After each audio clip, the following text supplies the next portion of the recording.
मित्रांनो, या युट्यूब चॅनलवरती तुम्हा सर्वांचं स्वागत. सध्या विधानसभेच्या निवडणुका जोराशोरात आहेत आणि याच्यामध्ये संगमनेर विधानसभा जी आहे ती अतिशय चर्चिली गेलेली विधानसभा आहे. पहिल्यापासनं तिथं जे काही घडतंय सगळं महाराष्ट्र बघतंय आणि त्यात एक नवीन अशी एक बातमी आलेली आहे. ती म्हणजे संगमनेर तालुक्यातील एक युवा नेतृत्व असलेले दत्ता ढगे हे निवडणूक लढतायत. दत्ता ढगे हे माझे जुने मित्र आहेत. सामाजिक चळवळीत एकत्र आम्ही काम केलेलं आहे. छात्र भारती, राष्ट्र सेवा दल अशी त्यांची एक जडणघडण राहिलेली आहे आणि ते सध्या निवडणुकीच्या रिंगणामध्ये सध्या उतरताना आपल्याला दिसत आहेत. आणि तेच दत्ता ढगे आज आपल्या सोबत गप्पा मारणार आहेत आणि सांगणार आहेत की ते ही निवडणूक का लढतायत. दत्ताजी नमस्कार. नमस्कार सागरजी. तुम्हाला सर्वात अगोदर खूप साऱ्या शुभेच्छा. आम्हाला हे जाणून घ्यायचंय की निवडणूक लढवावी तेही अशा बलाढ्य व्यक्तींच्या आणि पक्षांच्या विरोधात जिथे शिवसेना आणि काँग्रेसचा एक बालेकिल्ला मानला जातो, अशा ठिकाणी दत्ता ढगे निवडणूक का लढवतायत. आणि जसं आम्हाला समाज माध्यमातून कळत आहे की गरजवंत मराठ्यांकडनं तुम्ही ही निवडणूक लढवता आहात, तर नेमकी तुमची भूमिका काय आहे ती जरा आमच्या प्रेक्षकांना समजू द्या. सागरजी, सुरुवातीलाच तुम्ही जे विचारलं की दोन बलाढ्य नेत्यांच्या मध्ये ही निवडणूक लढवणं म्हणजे नेमकं काय, तर तोच तर मुद्दा आहे की या दोन बलाढ्य नेत्यांच्या झुंजीमध्ये सर्वसामान्य माणसाचे प्रश्नच गायब झालेत. दोघेही एकमेकांचे कपडे फाडण्यात गुंतलेत, जाळपोळ करतायत, दंगली करतायत, भांडणं मारामाऱ्या सुरू आहेत, धमक्या देतात एकमेकांना. कोण म्हणतंय मी टायगर आहे, तर कोण म्हणतंय टायगर पाठवून दिलाय परत रिटर्न पिंजऱ्यात घालून. हे सगळं असं चाललंय. याच्यात सामान्य माणसाचे दैनंदिन जगण्याचे, रोजगाराचे, शिक्षणाचे, शेतीचे सगळे प्रश्न गायब आहेत. हम्म. आणि निवडणुका काही यांना धमकावण्यासाठीच्या आहेत का? आणि त्यामुळे या जो सर्वसामान्य माणूस आहे त्याचे सर्वसामान्य प्रश्न आहेत जगण्याचे, रोजचे जगण्या मारण्याचे, त्या प्रश्नांना घेऊन त्यांचा प्रतिनिधी म्हणून मी या निवडणुकीत आहे. तुम्ही जोडून पुढे एक विधान केलं आणखी की शिवसेना, काँग्रेस असं हम्म. हम्म. बलाढ्य पक्ष आहेत, मोठे राष्ट्रीय पक्ष आहेत. तर जो या मतदारसंघात राहणारा माणूस आहे, किंवा हीच परिस्थिती राज्यात पण अनेक ठिकाणी जवळजवळ 150 मतदारसंघांमध्ये आहे, की तिथं पक्ष नावाची गोष्ट काही अस्तित्वात नाही. पक्ष नावापुरता आहे तिथे. तिथले नेते म्हणजे शिवपूर्व काळात जशी मोगलाई माजलेली होती हम्म. तशी आता मोगलाई माजलेली. तिथले नेते म्हणजे तिथले सरदार झालेले आहेत. ज्या हम्म. वतनदाऱ्या शिवाजी महाराजांनी बंद केल्या होत्या त्या नव्या वतनदाऱ्या पुन्हा सुरू झाल्या. त्यामुळे हम्म. इथली लढाई ही कुठल्या पक्षाच्या विरोधातली नाहीच आहे. इथली लढाई ही प्रस्थापितांच्या विरोधातली गरजवंतांची लढाई आहे, सर्वसामान्य नागरिकांची लढाई आहे. त्यामुळे हम्म. या सर्वसामान्य नागरिकांचा प्रतिनिधी म्हणून मी ही निवडणूक लढतोय. तुम्ही मला असं वाटतं की मागच्या आठवड्यात मनोज जरांगे पाटलांना जाऊन भेटलात. त्यांच्या सोबत तुमची नेमकी चर्चा काय झाली आणि त्यांच्या आदेशानुसार तुम्ही ही निवडणूक लढवता आहात का? अ, अगदी स्पष्ट चर्चा होती. संगमनेर विधानसभेसाठी इच्छुक असणाऱ्या उमेदवारांपैकी अर्ज भरण्यासाठीची जी नावं वहीवर नोंदवून घेतली गेली, त्यात माझं एकमेव नाव आहे की गरजवंतांच्या वतीनं अर्ज भरण्यासाठी जो इच्छुक उपस्थित आहेत हम्म. त्यांपैकी हम्म. हम्म. मनोजदादांनी सांगितलं की आता तुम्ही अर्ज भरा. महाराष्ट्रात कुठल्याही पक्षाला किंवा जातीला असं म्हणता हम्म. नाही येणार, किंवा देशात अगदी, की फक्त आम्ही आमच्या जातीच्या जीवावरती मतं मिळवून निवडून येऊ, सत्तेत जाऊ. इथं जर निवडून यायचं असेल तर सहकार्यानं एकमेकाच्या सोबतीनंच सर्वसामान्य वंचित गरजवंत जे आहेत, म्हणजे त्यांनी अगदी स्पष्ट सांगितलं की मराठा, दलित, हम्म. मुस्लिम हे समीकरण जुळवावं लागेल. त्यासोबतच जे मायक्रो ओबीसी आहेत, हम्म. म्हणजे हम्म. ह्या ओबीसीच्या लढाईमध्ये कुणबी, मराठा, माळी, वंजारी, ह्या ज्या मोठ्या ओबीसी जाती आहे त्यांच्या लढाईत मायक्रो ओबीसीच्या प्रतिनिधित्वाबद्दल कोणीच बोलत नाही. त्यांनाही हम्म. आपल्याला सोबत घ्यावं लागेल. तर ह्या सगळ्यांना सोबत घेऊन ही लढाई लढावी लागणार आहे. त्याची एक मिटिंग आज तिकडे सुरू आहे. राज्यातील दलित समाजाचे प्रतिनिधी, मुस्लिम समाजाचे प्रतिनिधी, हम्म. हम्म. मायक्रो ओबीसीचे प्रतिनिधी आज तिथे बैठकीला आलेले आहेत. बैठक आंतरवलीमध्ये सुरू आहे. संध्याकाळपर्यंत नक्की काय तो निर्णय होईल असं अपेक्षित आहे. अच्छा. हे सगळं तुम्ही सांगत असताना लोकसभेच्या वेळेस तुम्ही वंचित बहुजन आघाडीकडनं एक भूमिका घेतली होती आणि शिर्डी लोकसभेच्या उमेदवार ज्या होता उत्कर्षाताई रुपवते त्यांचा तुम्ही अगदी मैदानात उतरून सपोर्ट केला होता, प्रचार सभा घेतल्या होत्या. तुमची खूप सारी जी भाषणं आहेत ती व्हायरल झाली. खूप लोकांनी त्याला दुजोरा दिला. तुमचं म्हणणं लोकांना पटलं होतं. तर नेमकी वंचित बहुजन आघाडी सोबतची काही अशी वेगळी चर्चा तुमची आता सध्या सुरू आहे का? हे बघा, गरजवंत मराठा, वंचित, इतर सगळे छोटे छोटे पक्ष आहे, हे हम्म, सगळे भावंडच आहेत मला वाटतं. हम्म, यांनी सगळ्यांनी खरं तर एकत्र लढायला हवं होतं. या प्रस्थापितांच्या विरोधात एक होऊन लढायला हवं होतं. इथले जे सहकारी आहेत, जे वंचितचे उमेदवार असतील, कार्यकर्ते असतील, हम्म. त्यांची भावना यापेक्षा फार वेगळी आहे असं मला वाटत नाही. परंतु चर्चेच्या पातळीवरती काय ठरलं असेल किंवा अजूनही ठरेल माहित नाही. हम्म. आम्हाला तर आशा आहे की अजूनही जरांगे पाटलांनी, बाळासाहेबांनी आणि इतर सर्व वंचितांच्या नेत्यांनी एकत्र यावं आणि या प्रस्थापितांना सत्तेतून हाकलून द्यावं. ते एकत्र येत असतील तर आम्ही तर एकत्र आहोतच जमिनीवरती सगळे. अच्छा, म्हणजे प्री इलेक्शन अलायन्स काही झालं नाही, पण पोस्ट इलेक्शन अलायन्स होण्याची जर शक्यता जर झाली तर ती सगळ्यांनी अजून एकत्र अर्ज आलं अर्ज पाहिजे. माघारीला मुदत आहे. अजूनही 4 तारखेपर्यंत हे अलायन्स झालं तर खूप आनंदाची गोष्ट होईल. आम्हाला कार्यकर्त्यांना आनंद होईल. आम्ही एका शब्दावरती आमचे अर्ज मागे घेऊ, कोणाचाही ज्याचा ठरेल त्याचा. कोणालाही उमेदवारी असेल वंचितांपैकी, गरजवंतांपैकी, तरी हरकत नाही. उलट ते एकजुटीनं लढलं जायला पाहिजे, या मताचे आम्ही आहोत. अच्छा, म्हणजे गरजवंत मराठ्यांची आणि वंचितची भूमिका एकच आहे, आणि त्या माध्यमातून तुम्ही जो काही निर्णय होईल तो मान्य करायला तयार आहात. आता मला नेमकं हे जाणून घ्यायचं आहे दत्ताजी, की तुम्ही ज्या एका समाजवादी चळवळीतनं येता, ज्या राष्ट्र दल छात्र भारतीच्या एका जडणघडणीतनं तुम्ही येता, तर तुमचा नेमका प्रचाराची दिशा काय असणार आहे आणि कोणते मुद्दे घेऊन जाणार आहात? कारण आम्ही बघितलंय की सहकार क्षेत्रामधला एक महत्वाचा तालुका संगमनेर राहिलेला आहे, आणि सहकाराचे प्रश्न अ, अजूनही भरपूर अशी प्रलंबित आहेत. शेतकऱ्यांचे प्रश्न प्रलंबित आहेत. शिक्षणाच्या, रोजगाराच्या समस्या ज्या देशभरात आहेत, महाराष्ट्रात आहेत, त्याच समस्या संगमनेर तालुक्यामध्ये सुद्धा अजूनही आहेत. तर नेमकी तुमची दिशा काय असणार आहे प्रचाराची, आणि कोणते मुद्दे घेऊन तुम्ही जाणार आहात? आता सध्या हे सगळं जे संगमनेरमध्ये शिर्डीत सुरू असलेलं रामायण महाभारत जे काय हम्म, हम्म, म्हणता येईल, ते जिथून सुरू झालं, तर जयाताईंनी एक विधान केलं होतं की 7 लाख लेकरांचा बाप आहे, फक्त माझा बाप नाही. हम्म, मी तर चळवळीतला कार्यकर्ता असल्यामुळे मी याला फार पॉझिटिव्हली घेतो, की हम्म, आपल्याकडं मोठ्या माणसाला बाप माणूस म्हणायची सवय आहे, पद्धत आहे. हम्म. पालकत्व आपल्या नेत्याकडे आहे असं मानण्याची पद्धत आहे. पद्धत आहे. हम्म, पण पण मला असं वाटतं की ते हे सांगताना हे सांगायचं विसरल्या की त्यांची सख्खी भावंड सोडून उरलेली ही सगळी लेकरं सावत्र आहेत की काय. कारण जयाताई मेडिकल चं एज्युकेशन त्यांनी घेतलं, त्यांच्या सोबत शिकणारी, त्यांच्यापेक्षा खूप चांगली बुद्धिमत्ता जास्त असणारी विद्यार्थी असतील त्यांच्यासोबत काही, त्यांची इच्छा असेल मेडिकल करावं, इंजिनिअरिंग करावं, डॉक्टर व्हावं, एमबीबीएस व्हावं, पण ते नाही हम्म, होऊ शकले परिस्थितीमुळे, कारण त्यांचे वडील थोरात साहेब नव्हते. हम्म, तर हा एक मुद्दा झाला. आणि बोलताना एखाद्याला वाटेल की हे राजकीय विधान आहे, अजिबात राजकीय विधान नाही. मी 11वीत असताना जादा तासाचे पैसे भरायला नसल्यामुळं मला कितीतरी वेळा शेवटी कॉलेजच्या शिक्षक वर्गात गेल्यावर विचारतील की पैसे आणले का, म्हणून मी कॉलेजला जायचं बंद केलं. शेवटी मी 11वीत असताना कॉलेज सोडून दिलं, एक वर्षभर कामाला गेलो आणि नंतर माझं 12वीचं शिक्षण मला आर्ट्स मधून पूर्ण करावं लागलं. हम्म, अशा हम्म. अनेक दत्ताढगे आहेत तालुक्यात तुम्हाला सापडतील. तर ह्या लेकरांचं काय बाकीच्या. साधा आत्ता शिक्षणाचा मुद्दा जर घेतला, म्हणजे शिक्षणाच्या मुद्द्यावर बोलायचं म्हणून मी तिथनं सुरुवात केली आहे.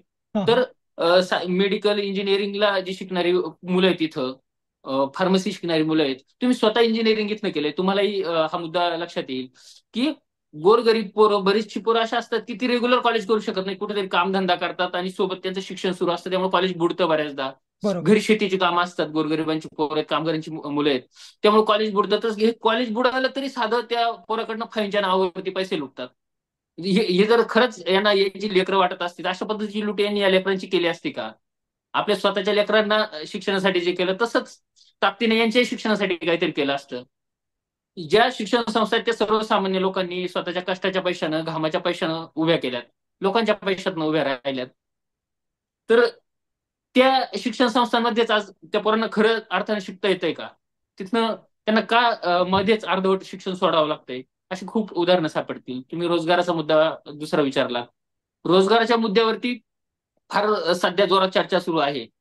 काल परवा अकोल्यात 5 वर्षापूर्वी आलेले आमदार त्यांनी एमआयडीसीच्या दृष्टीनं खूप प्रयत्न केले जाणीवपूर्वक, आणि तो प्रश्न पुढे नेलाय. हम्म, हम्म. कम्पॅरेटिव्हली 40 वर्षापासून हे सत्तेत आहे तिथं. म्हणजे विखेंनाही हे बोलण्याचा अधिकार नाही, कारण की त्यांनी अजून तिथं काही तसं आणलेलं नाही.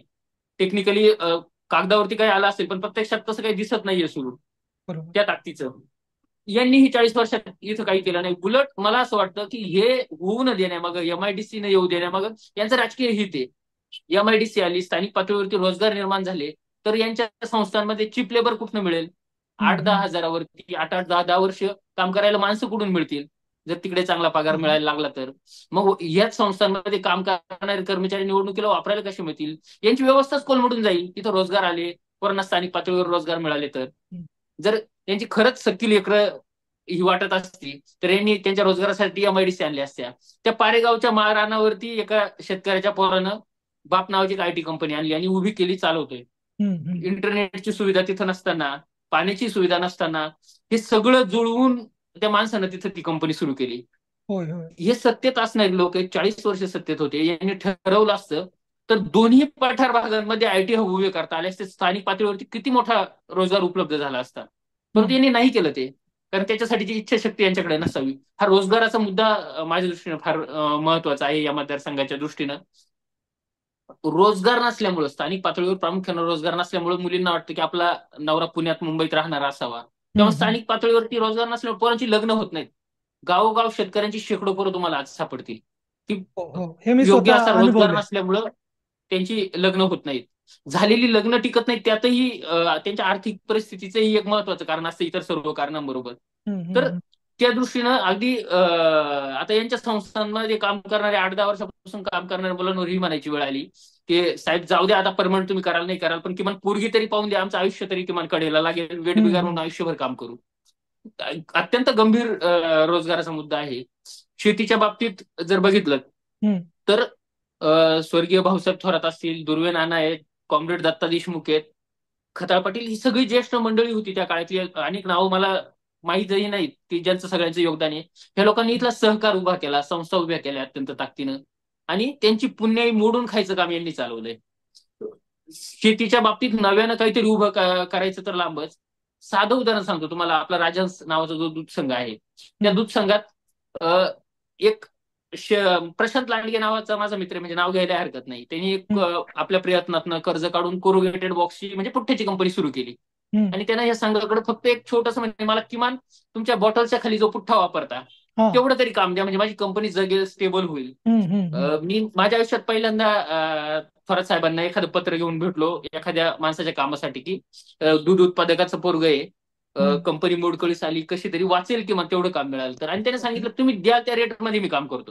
हम्म, अ, हे ज्या उत्पादकाकडनं मटेरियल घेत होते त्याच्यापेक्षा कमी रेट यांनी सांगितलं, हा त्या रेटमध्ये द्यायला तयार झाला, तरी यांनी त्याला काम दिलं नाही. म्हणजे भ्रष्टाचार करून चावून या संस्था खायचं काम सुरू नाही तर काय आहे. गोरगरिबांच्या कष्टावरती उभे राहिलेल्या या संस्था. सहकाराचं एवढं सगळं चांगलं नेटवर्क उभं असताना हम्म. गेल्या काही वर्षात ज्या पद्धतीनं प्रायव्हेटला संधी मिळाली, ती संधी त्याच्यामुळे मिळाली की यांनी सहकार ज्या पद्धतीने चावून खायचं काम चालवलंय. म्हणजे मला एकंदरीत तर दत्ताजी तुमच्या बोलण्यातनं असं जाणवत आहे की सहकार चळवळीचं शिक्षणाचं इतकं मोठं जाळं संगमनेर तालुक्यात असताना सुद्धा जे गोरगरीब आणि गरजवंत लोक आहेत त्यांच्यापर्यंत त्या सुविधा पोहोचल्या नाहीत, अशी तुमची एकंदरीत मला तळमळ दिसते आहे. पण दत्ताजी, अगदी मला अगदी हेही जाणून घ्यायचं तुमच्याकडून की संगमनेर विधानसभेच्या एकंदरीत परिक्षेपातून जर बघितलं तर ज्या पद्धतीनं सुजय विखे आणि भाजप यांची जी काही एक दडपशाही म्हणा किंवा अरेरावी म्हणा, अ, जी काही एक सुरू आहे, म्हणजे आतापर्यंत संगमनेरच्या राजकारणामध्ये अशा पद्धतीनं जाळपोळ, अशा पद्धतीनं शिवीगाळ कधी बघितलेली नव्हती. आणि नेमकी या पद्धतीनं आता सध्या ती दिसते. एकीकडे थोरात आहेत, एकीकडे विखे आहेत. त्याच्यामध्ये दत्ता ढगे आपला कोणता से सांगणार आहेत, आणि एकंदरीत या दोन्ही पक्षांकडे तुम्ही नेमकं बघता कसं? आपला से हाच आहे सागरजी, की तुम्हाला मी अगोदर जर सांगितलं तसं इथं पक्ष नावाची गोष्ट अस्तित्वात नाही. हम्म, इथं विखे हाच एक पक्ष आहे, इथं थोरात हाच एक पक्ष आहे, आणि विचार नावाची गोष्टही नाहीये इथं. सत्ता हम्म, हाच एकमेव दोघांचाही विचार आहे, हम्म, वेगळा काहीच विचार नाही. काल परवाच्या तळेगावच्या सभेत स्वतः सुजय विखेंनी सांगितलं की आतापर्यंत सेटलमेंट करून निवडून येत होते. हम्म, हम्म, म्हणजे त्यांनी आतापर्यंत संगमनेर विधानसभेला उभे असलेल्या सगळ्या विरोधी उमेदवारांचा अपमान केला आहे की ते सेटलमेंट करणारे होते म्हणून. हम्म. खरं पाहायला गेलं तर मग सेटलमेंट कोण करतं हे बघावं लागेल. कारण की त्या उमेदवारांना उभं करण्यात, बळ देण्यात रोल कोणाचा होता? अगदी. विखेंचाच. हम्म, आणि मग सेटलमेंट करेल तर कोण करू शकतं? तेच करू शकणार आहेत. ज्याला उभं केलंय तो काय सेटलमेंट करणार आहे? ज्यांनी उभं केलंय तेच सेटलमेंट करणार आहेत. तर त्या अर्थाने हे सेटलमेंट करत आले. आणि मी चर्चेत कित्येकांना सांगितलं होतं की ज्या दिवशी सुजय विखे डिक्लेअर करतील की मी स्वतः उमेदवार आहे, त्या दिवशी खऱ्या अर्थाने ते लढतायत, नाही तर यावर्षी पण सेटलमेंटच आहे. आणि माझं ते म्हणणं खरं ठरल्याचं मला दिसतंय की अमोल खताळांसारख्या एका सर्वसामान्य माणसाला त्यांनी आता पुढे करून दिलंय, जो प्रयत्न करतो की आपण काहीतरी इथल्या राजकारणात बदल हम्म, करू हम्म, शकू.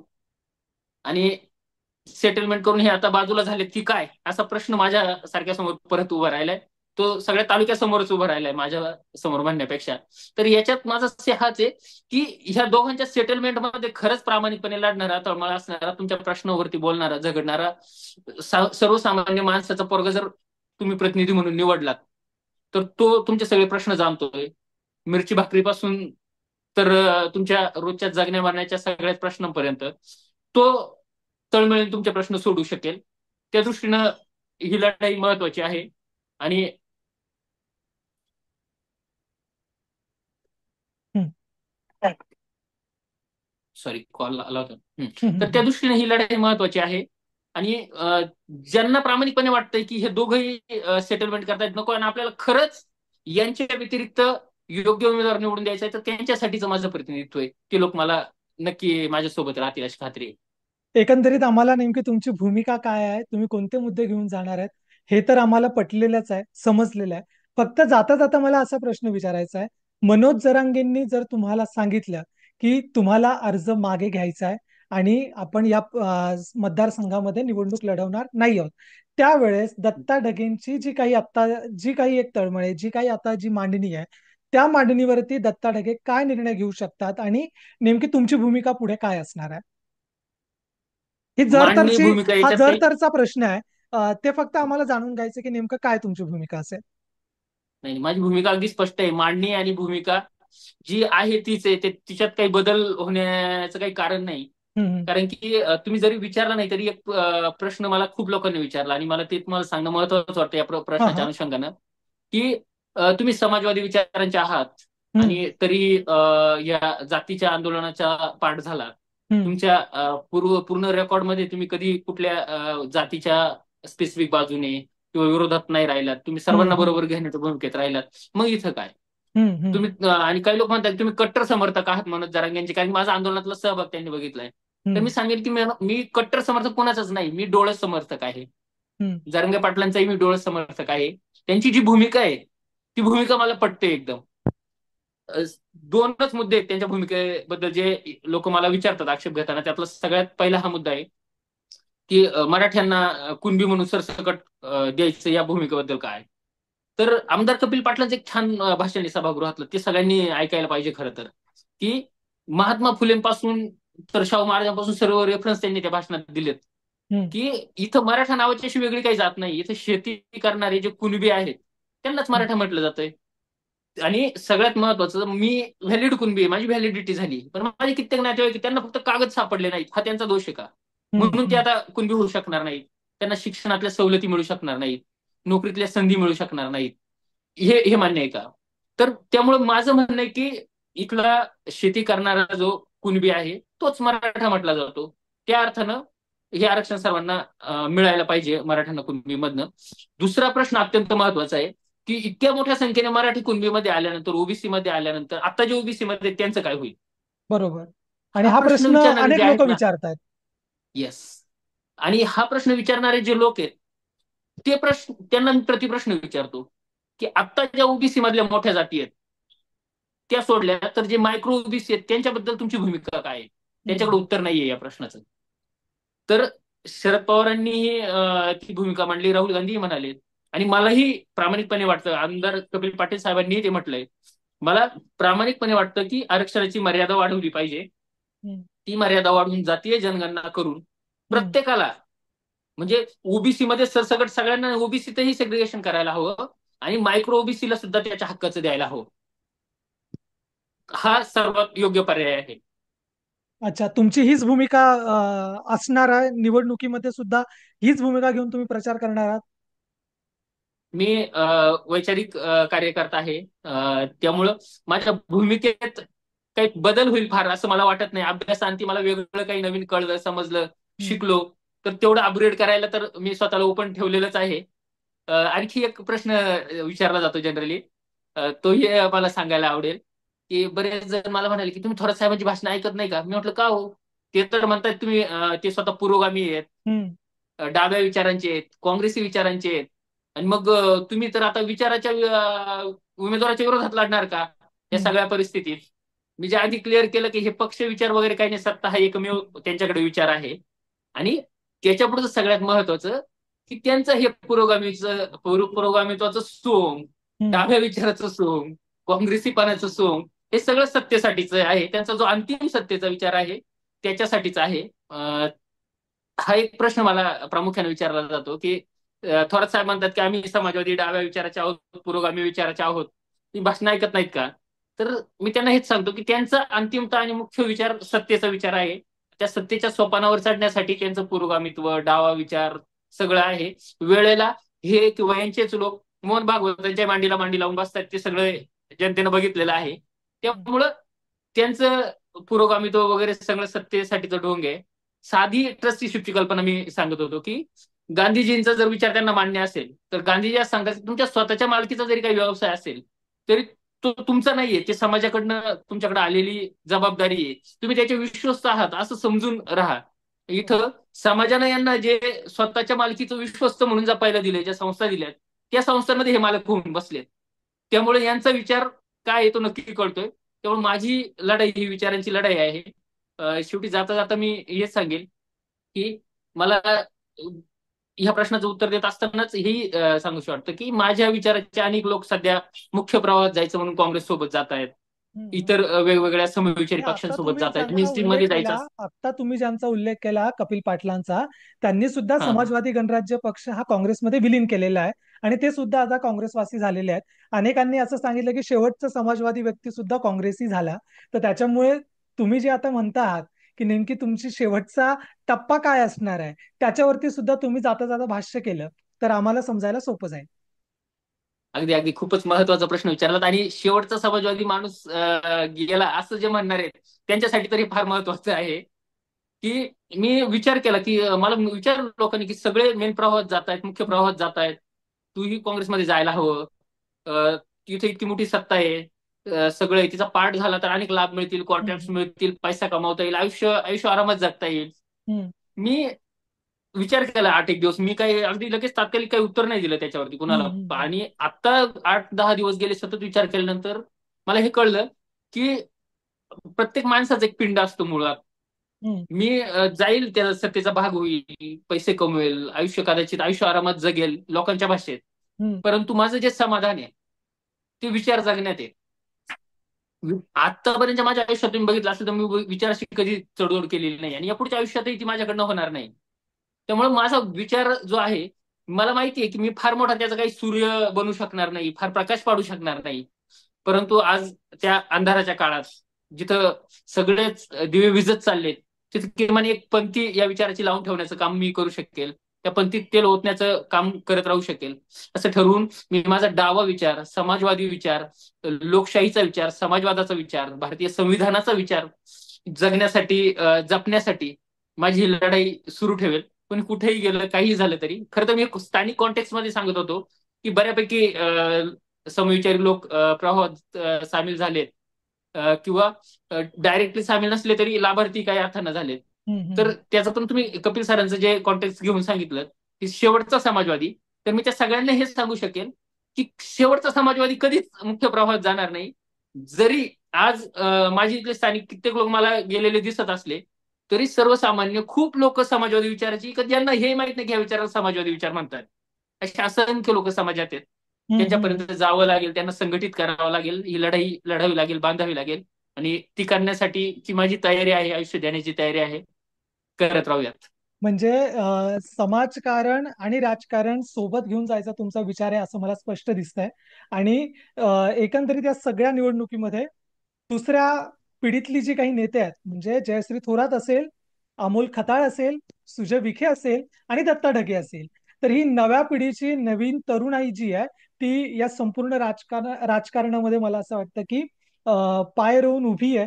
आणि संगमनेर विधानसभा काय किंवा महाराष्ट्राची संपूर्ण विधानसभेची निवडणूक काय, तर मला असं वाटतं की नवा जो वर्ग आहे, तरुण जो वर्ग आहे, तो इथली दिशा ठरवणार आहे. दत्ताजी, तुमच्या संपूर्ण ज्या निवडणुकीला आमच्या खूप साऱ्या शुभेच्छा आहेत. तुम्ही जी भूमिका मांडतायत, तुमची जी भूमिका आहे, तुमचा जो विचार आहे, तो लोकांपर्यंत पोहोचवण्यासाठी तुम्हाला खूप साऱ्या शुभेच्छा. तुम्ही या युट्यूब चॅनलवरती आलात, तुमचं म्हणणं मांडलं आणि तुम्ही नेमकी निवडणूक का लढवतायत याचं तुम्ही विवेचन केलं, त्याबद्दल धन्यवाद. तुम्हाला खूप साऱ्या शुभेच्छा. थँक्यू. धन्यवाद सागरजी. नमस्कार.